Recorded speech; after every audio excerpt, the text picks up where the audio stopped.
안녕하세요. 오늘 일촌대담 세 번째 진행을 맡게 된 사회복지실천연구소 이화진입니다. 벌써 세 번째 차가 됐네요. 오늘의 주제는요, 악인입니다. 악인에 대해서는 여러 가지의 상들과 또 상대적일 수도 있을 것 같은데요. 여러분은 성선설, 성악설 중에 어떤 것들을 믿으시나요? 오늘 여러 가지 이 악인에 대한 부분들, 그다음 악의 평범성, 그리고 악인에 대처하는 우리의 어떤 자세들, 이런 것들을 한번 말씀을 나눠보도록 하겠습니다. 오늘 세 분을 모시고 말씀을 나눌 텐데요.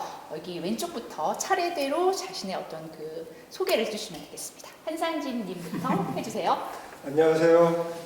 방학골 종합사회복지관에서 일하고 있습니다. 도봉구에서 한 25년 정도 일을 했는데 너무 오늘 주제가 너무 어렵고 난감해서 어떤 말을 해야 될지 고민이 많고요. 다른 패널분들 하시는 이야기 들으면서 보충하는 이야기 많이 하도록 그렇게 하겠습니다. 감사합니다. 네, 안녕하세요. 저는 김혜미라고 합니다. 예전에 세상을 바꾸는 사회복지사라는 곳에서 일을 했었고요. 지금은 제 조금 전공을 옮겨서 녹색전환연구소라는 곳에서 운영실장으로 일하고 있습니다. 어쩌면 지구에게 인간 자체가 해로울지 모르겠습니다. 일단은 오늘 좀 즐겁게 대화 나눌 수 있도록 하겠습니다. 감사합니다. 네, 안녕하세요. 저는 사회적협동조합 희망동네에서 일을 하고 있는 유호곤이라고 합니다. 저는 서울 동작구에서 주민의 참여로 만드는 풀뿌리 민주주의라는 어떤 가치를 실현하기 위해서 지역활동, 지역운동을 하고 있는 사람입니다. 반갑습니다. 네. 너무 소개를 잘 해주셔서 감사하고요. 사실 이렇게 또 평범하게 소개를 해주셨지만 또 각 영역에서 또 내노라 하는 선수들이신 것 같아요. 오늘 앞으로 나누게 될 대담의 어떤 내용들이 상당히 기대가 됩니다. 자, 여러분, 그러면 저희랑 같이 질문을 통해서 같이 진행을 해보도록 하겠습니다. 첫 번째 질문부터 갈 건데요.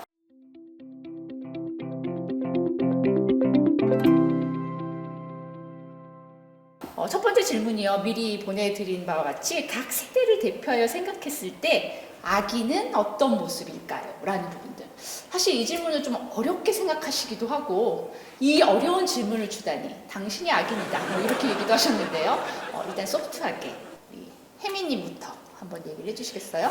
네, 사실 이 질문을 보고 악인을 내가 구별할 수 있다면 얼마나 좋을까 이런 생각을 해봤던 것 같아요. 근데 사실 악인이라는 것을 구별하는 건 너무나 어려운 일이고 어제 좋았던 사람이 내일 싫을 수도 있고 내일 또 나빴던 사람이 오늘 또 좋을 수 있고 저는 이게 인간이라는 자체가 갖고 있는 유연성의 법칙 같은 느낌이 드는데요. 그렇기 때문에 악인은 사실 제가 거울을 볼 때 마주하는 것도 어느 정도 있다라는 생각도 듭니다. 그래서 뭐 제가 나이가 이제 아직 20대인데요.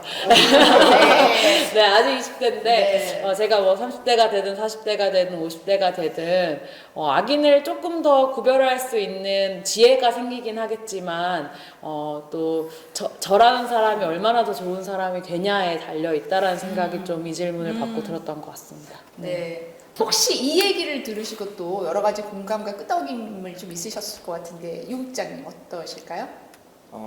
사실은 악인이 무엇이냐를 정의하라는 건 여기에 나오지 않고 아마 방송에 나갈 정도 사람이지 않을까 싶은데요. 어쩌면 과거로 갈수록 우리 사회에 악이 선명했고 선도 선명했던 시대가 있었던 것 같아요. 예를 들면 뭐 군사 독재 시절에는 뭐 군사 독재를 저지른다거나 고문을 한다거나 권력에 대한 것들의 그런 악행들을 우리는 악으로 규정을 했고 그럴 때는 선이 무엇인지를 정의하기도 쉬웠고 그럼 우리의 실천은 선을 행할 거냐 말 거냐의 선택의 영역이었던 것 같아요. 그런데 시대가 많이 바뀌다 보니까 이제 선과 악의 기준이 되게 모호해진 사회에서 무엇이 악이냐라는 것이 되게 더 어려워졌다는 생각이 좀 들고 그러나 이제 정답을 내릴 수는 없겠지만 뭐 토론해보는 것은 충분히 유의미할 수 있겠다 이런 정도의 생각을 했습니다. 네.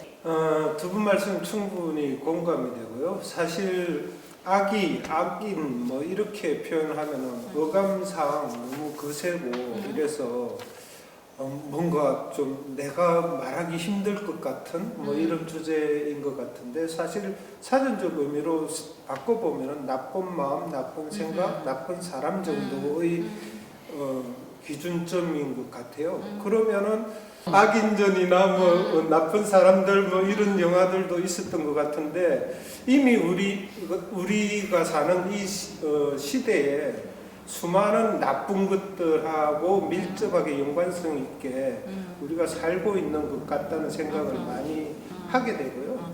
사실은 그렇게 봤을 때 나는 그러면은 나쁘지 않은가? 라는 근본적인 질문을 던질 수밖에 없는 것 같습니다. 네.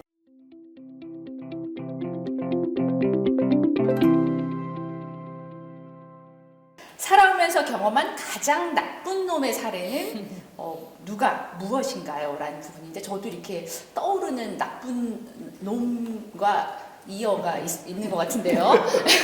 네, 이 부분은 유 국장님부터, 유 후보님부터 먼저 한번 얘기해 주시겠어요?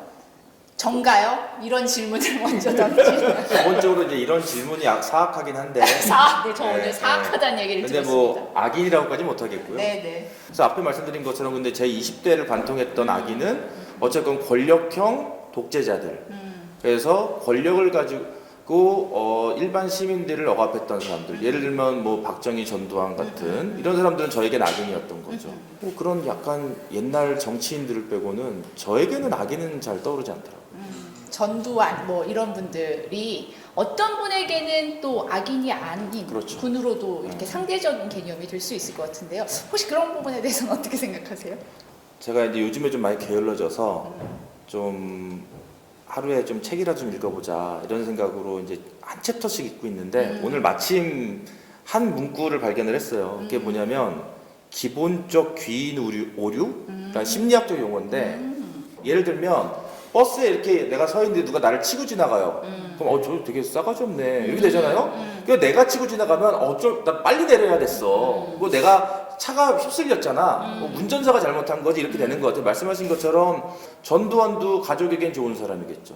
세상에 어떤 악인도 누군가에겐 좋은 사람이고 세상에 어떤 선한 사람도 누군가에겐 악인일 수밖에 없는 것 같아요. 다만 이제 우리가 하는 건 어떤 정답이라기보다는 사회적 공감대와 합의의 선이 있을 것이고 그 선을 많이 벗어나냐 아니냐 정도일 텐데 지금 어려운 점은 범위 자체가 모호해지니까 도대체 누가 나쁜 놈이냐라는 것들을 정의하기도 힘들어진 측면들이 좀 있다 이런 생각이 듭니다.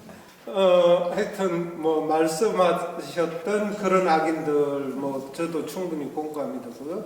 근데 현상적으로 눈에 드러나고 확연하게 보이는 것들에 대해서는 누구나 악인이다, 악의가 있다, 잘못됐다 이렇게 규정을 할 수 있는데 사실 우리를 둘러싸이는 체계 속에서 눈에 보이지 않는 영역들에 대한 부분들은 우리가 감히 어떻게 뭐 해석하기도 어렵고 판단하기도 어려운 영역들인 거잖아요. 그래서 예를 들어서 노예제 사회였을 때에 노예를 쓰는 사람과 노예를 부리는 사람과 노예인 사람과의 관계를 그 시대 문화가 노예를 쓰는 사람을 악인으로 규정하지 않듯이 전쟁의 상황에서 총을 들고 상대방을 죽이는 행위가 전쟁의 상황에서 악인으로 규정하지 않듯이 어떻게 해석할 것인가의 문제는 항상 우리에게 던져지는 딜레마인 것 같긴 합니다. 네. 워낙 설명을 잘 해주셔서 공감되는 부분도 있는데 살짝 말씀하셨을 때 궁금한 점이 좀 하나가 있어요. 사실 눈에 보이는 악인은 누구나 다 맞서 싸울 수 있다라고 얘기를 하셨는데요. 사실 좀 궁금해요. 과연 그럴까? 나도 그러고 있나? 아무리 악인이라도 그 악인을 좋아하는 사람은 그렇죠. 있다라고 규정을 했는데 그렇더라도 보편적인 범주에서 그 사회의 문화나 제도가 규정했을 때는 우리는 감히 우리 스스로도 나쁜 점이 많기는 하겠으나 그들을 악인으로 부르는 거잖아요. 그래서 그런 지점에서 눈에 명확히 보이는 영역인 것 같습니다. 사실 그런데 저도 어릴 때 설인지 추석인지는 모르겠는데 옆집 아주머니가 제게 돈을 100원을 주면서 그 옆집 아이에게 선물을 물건을 하나 사주라고 그렇게 해서 100원을 받았어요. 그래서 애 데리고 가가지고 물건을 50원짜리를 사주고 네. 50원을 제가 먹었거든요. 들켜서 뭐 굉장히 뭐 혼나기도 했었는데 네.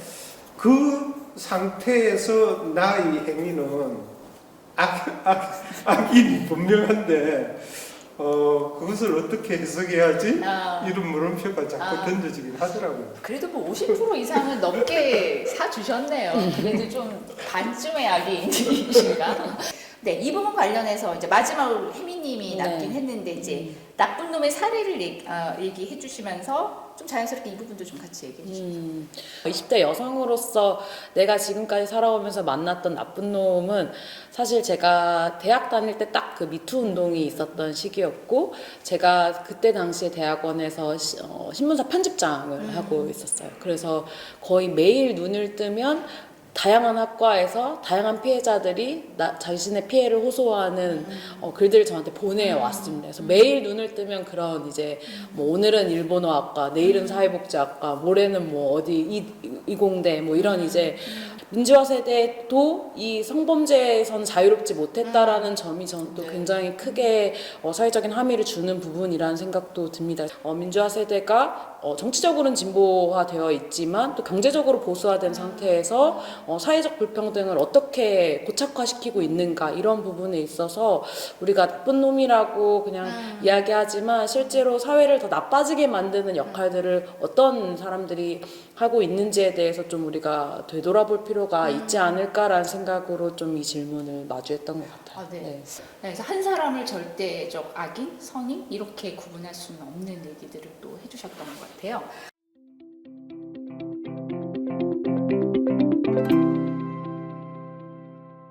한 번 질문에 대해서 자연스럽게 살짝 얘기해 주시기도 하셨는데요. 이런 악인에게 맞서왔던 당신의 자세는? 이라는 부분들입니다. 네, 저는 일단은 그 방금 말했던 사례는 정말 끝까지 해결을 보려고 매우 노력했어요. 제 나름대로 할 수 있는 것들을 다 했는데 정말 근데 매 순간 도망치고 싶었습니다. 피해자의 호소도 그렇고 가해자의 상황도 그렇고 이게 인간적으로 바라볼 때 제가 심판할 수 있는 부분은 또 아니잖아요. 그럼에도 불구하고 도망치지 않으려고 애를 썼는데 그때 이제 중요했던 게 주변 동료들이었어요. 이거 제가 혼자 하지 않았기 때문에 어떻게 하면 내가 어떻게 하는 것도 중요하지만 내 주변 사람들과 어떻게 사회를 만들어갈 것인가에 대한 고민이 굉장히 중요하고 그런 역할들을 좀 앞으로 우리가 서로 해야 하지 않을까. 네, 유호부님 이 부분 똑같이 대처하는 자세에 대해서 질문 드릴게요. 그러니까 악에 대처한다는 것이 이런 것 같아요. 악을 규정할 수 있으면 대처가 쉬워요. 그죠? 과거에 이제 민주화운동 시대에 왜 우리가 선과 악을 대응하기가 상대적으로 쉬웠냐. 그러니까 처벌은 많았고 탄압은 심했지만 내가 규정하기가 쉬우니까 선택할 수 있었어요. 근데 지금은 사실은 제 인생에 가장 혼란스러워요.